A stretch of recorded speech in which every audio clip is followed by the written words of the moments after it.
¿Qué es la química analítica?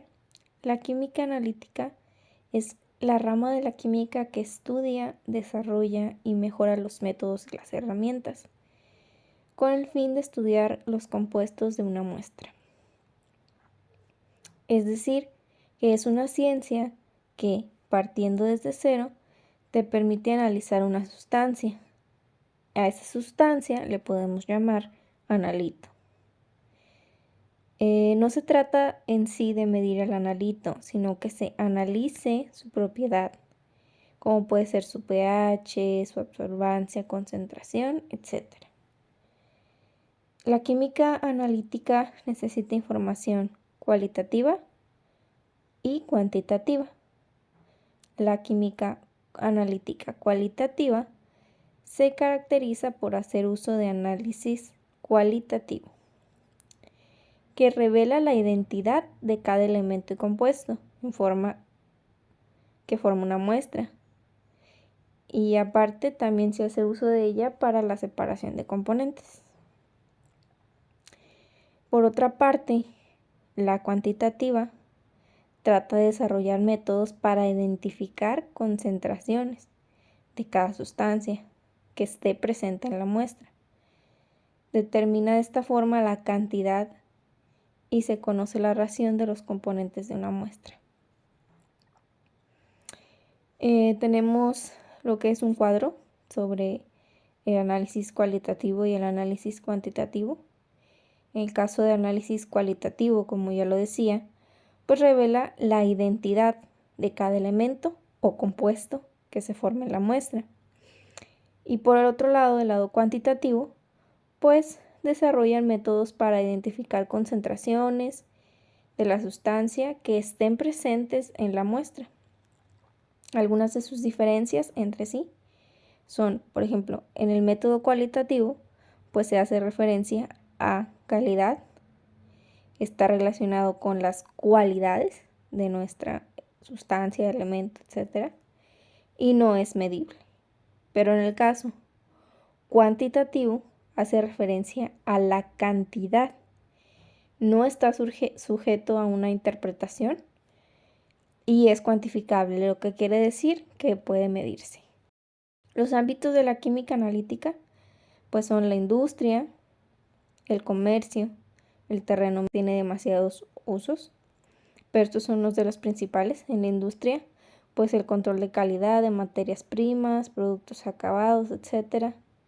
En el comercio, certificados de calidad. Y en terreno médico, pues los análisis clínicos para el diagnóstico de diversas enfermedades. Tenemos algunos ejemplos de aplicaciones de gran importancia. Por ejemplo, en la medicina se determinan ciertas concentraciones de sangre de dióxido de carbono y oxígeno, fundamentales para el diagnóstico y el tratamiento de enfermedades. También, por ejemplo, en las industrias, pues es la determinación de la cantidad y composición de los gases emitidos a la atmósfera, ya que pues hay ciertas leyes o normas que pues tienen que cumplir las industrias en base a lo ambiental.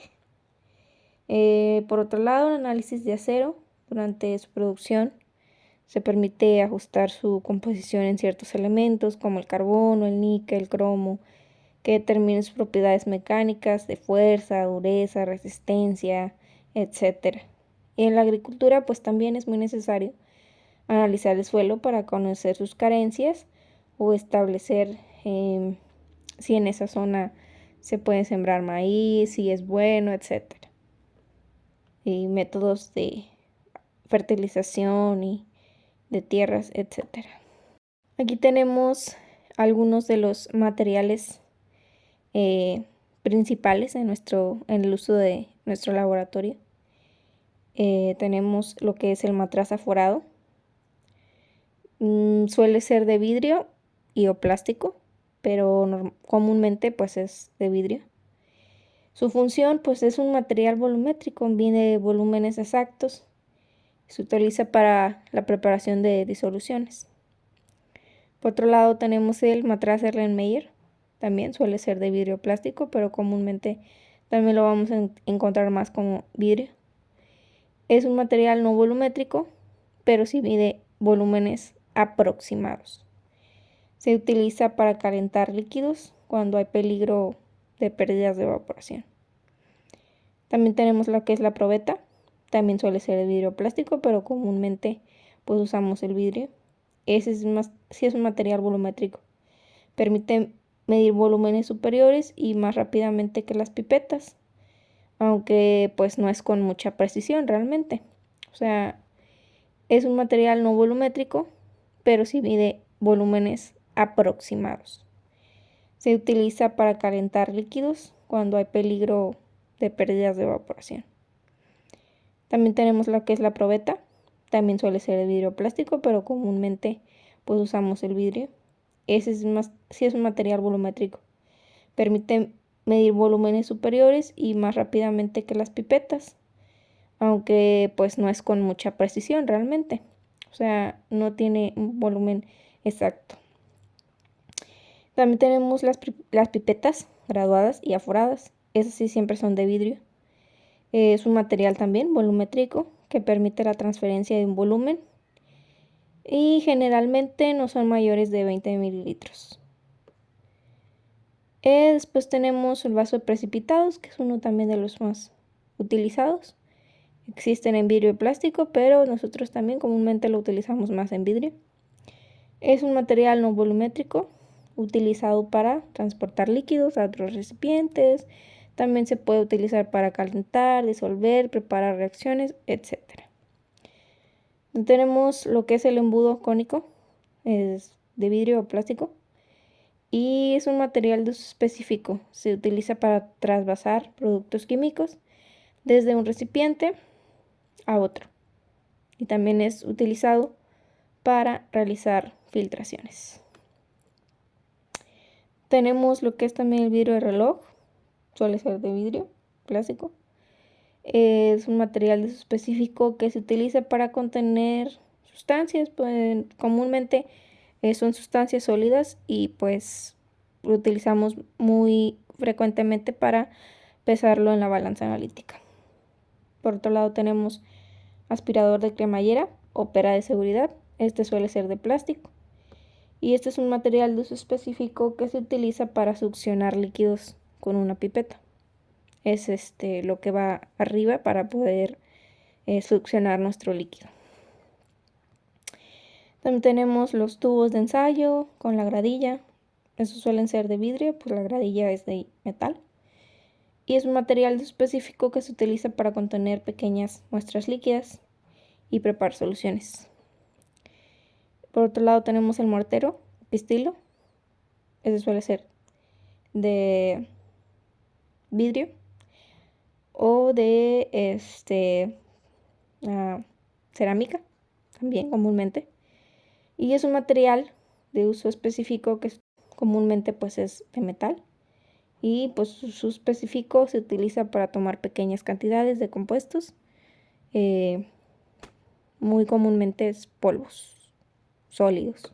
Material volumétrico de clase A y clase B.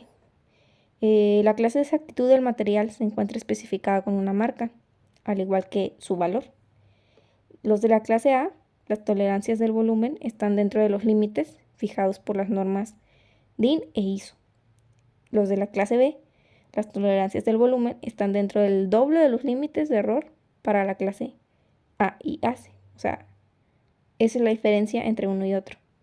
Y pues aquí mostramos una imagen de la diferencia. O sea, ahí son 25 mililitros con una diferencia de error de 0.03. Bueno, estas son las diferencias entre material volumétrico calibrado para entregar y para contener. Bueno, pues el material de vidrio volumétrico se encuentra diseñado tanto para contener como para entregar. Para contener es cuando son llenados a su marca, la cual fueron calibrados para contener un volumen determinado. Para entregar es el material que se calibra durante su proceso de manufactura para transferir una cantidad establecida, si sea de líquido con propiedades similares de viscosidad, tensión superficial, al agua. Pues también tenemos diferencias entre balanza analítica y semianalítica. Las balanzas semianalíticas son aún más exactas y precisas que las balanzas analíticas, ya que estas suelen ser balanzas de doble rango, lo que significa que pueden pasar en incrementos más pequeños en el extremo inferior de su capacidad y luego en incrementos más grandes cuanto más pese. La balanza analítica son un poco menos precisas que las balanzas semi-analíticas. Generalmente se usan con una mesa antivibración para ayudar a minimizar las fluctuaciones de masa causadas por su entorno. Todavía son muy precisas y detectan cambios leves, por lo que se deben tomar precauciones para medir con precisión muestras pequeñas. Estos son algunos cuidados y precauciones al usar material volumétrico, pues se sabe que el uso inadecuado del material de vidrio durante el proceso de medición puede ser crítico y contribuir a incertidumbres totales. Por esto se listan las consideraciones generales del uso de material de vidrio de forma que la incertidumbre sea propia del desarrollo de proceso de medición. Es recomendable realizar la selección adecuada del material de vidrio de acuerdo al proceso de medición en el cual vaya a ser empleado, así como la exactitud que se requiere para obtener resultados de medición confiables. Bueno, pues también está la limpieza del material volumétrico, que se deben asegurar que las superficies internas de los recipientes volumétricos estén suficientemente limpias antes de ser calibrados, ya que cualquier superficie contaminada afecta el humedecimiento, la entrega característica y la definición del menisco. Es un instrumento de medición que se utiliza para saber cuánta masa tiene un objeto determinado. Es un instrumento mucho más preciso y por lo tanto más delicado. Nos proporciona como un margen de error menor que cualquier balanza granataria. Unas condiciones que puede haber es mantener la temperatura de la sala constante, mantener la humedad entre 45 y 60%, no permitir la incidencia de luz solar directa en el equipo, no hacer las medidas cerca de irradiadores de calor, instalar las luminarias lejos de la bancada para evitar disturbios por radiación térmica, aparte de unos que se mencionan en la presentación. En México, la normalización se plasma en las normas oficiales mexicanas de carácter obligatorio, elaboradas por dependencias del gobierno federal y las normas mexicanas, de ámbito primordialmente voluntario, promovidas por la Secretaría de Economía y el sector privado a través de los organismos nacionales de normalización. Las normas mexicanas NMX son referencia para determinar la calidad de los productos y servicios de que se trate, particularmente para la protección y orientación de los consumidores. Las normas en ningún caso podrán contener especificaciones inferiores a las establecidas en las normas oficiales mexicanas, no. Pues bueno, tenemos el primer tipo de gravimetría, la electrogravimetría, que en este método el precipitado se deposita sobre la superficie de un electrodo por el cual se hace pasar por una corriente eléctrica dentro de una celda electroquímica. Este método es ampliamente utilizado en la determinación de metales, ya que se depositan los mismos, sus sales u óxidos, e indirectamente se calculan sus masas. La volatilización. En los métodos gravimétricos de volatilización se determinan las masas de los gases. Estos gases se originan producto de una descomposición o reacción química que sufre la muestra, los cuales se relacionan directamente con el analito. Al tratarse de gases, es necesario utilizar una trampa para recolectar. La trampa, al igual que los electrodos, se pesan antes y después, calculando así directamente la masa de gases recolectada. Por precipitación. Consiste en precipitar cuantitativamente el analito para poder determinarlo. La muestra se trata física y químicamente para que el precipitado sea lo más puro y adecuado posible. Por mecánica o simple, este método gravimétrico es en esencia físico.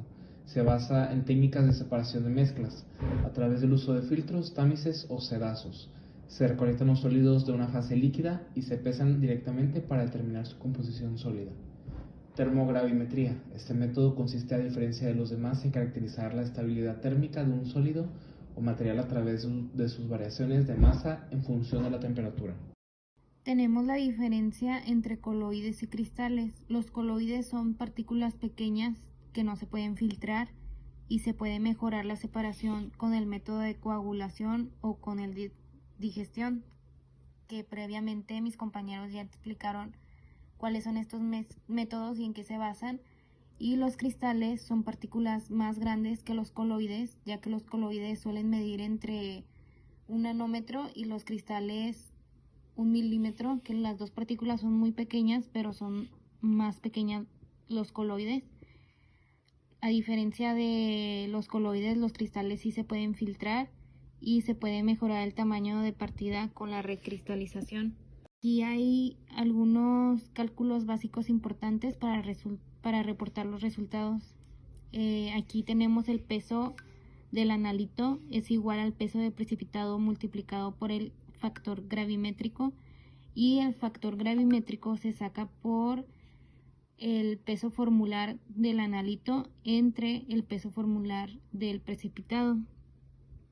Y ya que tenemos el factor gravimétrico, podemos tener el porcentaje del analito, que este es igual a los gramos de precipitado por el factor gravimétrico entre los gramos multiplicado por 100, y tenemos el porcentaje del analito.